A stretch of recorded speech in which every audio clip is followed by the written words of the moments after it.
Shabbat Tammuz, the fast day, and 3 weeks.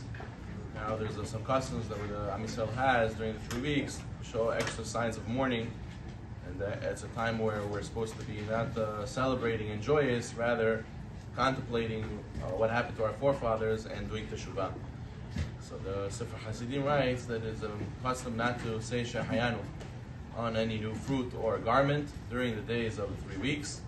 And this is what the pious people do in such a time where we're supposed to be mourning. And that's what Maran says in Taf Kuf Nun Aleph. However, he says it's recommended. He does not say that it is asur to say Shechiyanu. It is recommended to avoid it if possible.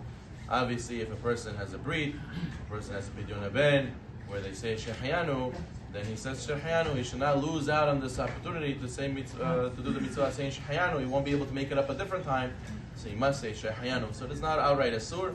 It's just recommended to avoid it if possible. If a person needs to buy new clothing, he should go. The poskim recommended he should wear it during Shabbat. That way on Shabbat, since we do not openly do any mourning on Shabbat, so you can go and wear it, say Shechiyanu on Shabbat, and then wear it during the week as well. And that way he avoided this issue. Even though, again, we said technically it is permitted to say Shechiyanu during the 3 weeks, it's just better to avoid it if you can. Also, there's a minhag, Ashkenazim, not to get married starting from the 3 weeks.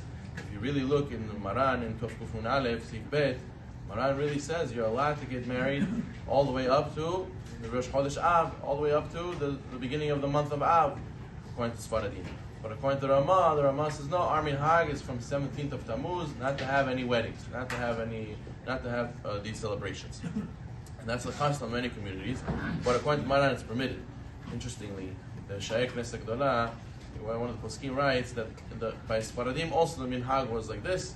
Some poskim say that the minhag, Rabbi Zino also writes that many Sfaradi communities have also the same minhag, but each person according to his minhag. But according to the letter of the law, if you don't have a minhag, according to Shulchan Aruch, you'll be allowed to get married during this time.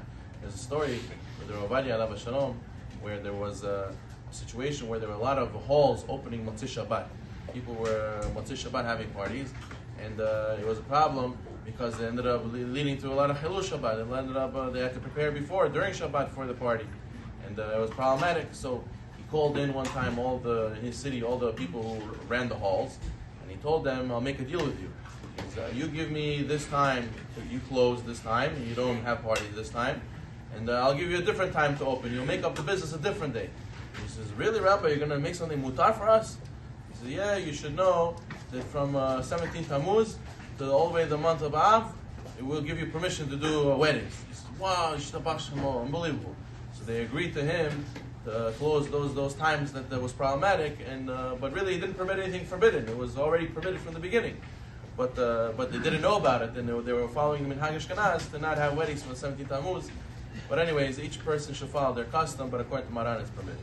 Also, the Minhag is during the 3 weeks not to listen to music and even recorded music. We will discuss maybe a different time if a person is allowed to listen to recorded music even during the year. And then also the Minhag is for the Ashkenazim, starting from 17th Tammuz, not to get a haircut or shave.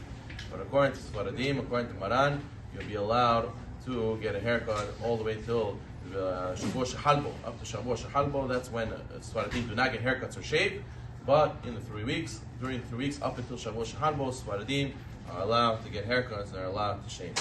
But again, Rabotai, do not forget it's a fast day, and a fast day is not about just the fasting.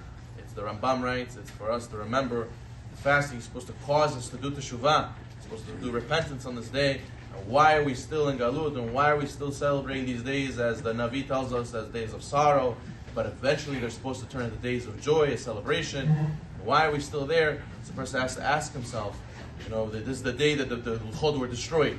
The day that the Erev Rav came with the idea to go and make their own leader, make their own God, and the Jewish people were sitting on the side quietly. Maybe we all have to do teshuvah. Maybe we all have to do teshuvah on the same concept of not sitting and being quiet when people are doing the wrong thing around you. If you have the ability to influence somebody else to do the right thing, to protest, you should. And you should tell them something, because whoever could say something and does not, it's considered as if you did it as well. Also on this day, we have to be truthful to ourselves and ask ourselves, what do I do wrong? Do I do things that are really good for me? Or sometimes we give it to Yetzer Hara or do things what other people say, but what are people going to say? I have to do it because everybody else does it. you have to do what everybody else does. Chas v'shalom to give it such a yitzhara. A lot of times people do things for it to show off, or people do things for it to, get kavod from other people. And we really have to focus on working and getting a kavod from HaKadosh Baruch Hu, and doing what's going to be good for us and for Hashem. So therefore, a person should sit on this day and try to think about these things, and we do it to Shuvah Shlema, and B'ezrat Hashem, we will be able to celebrate, as the Navi tells us, it will be a Yom Tov and not a fast day.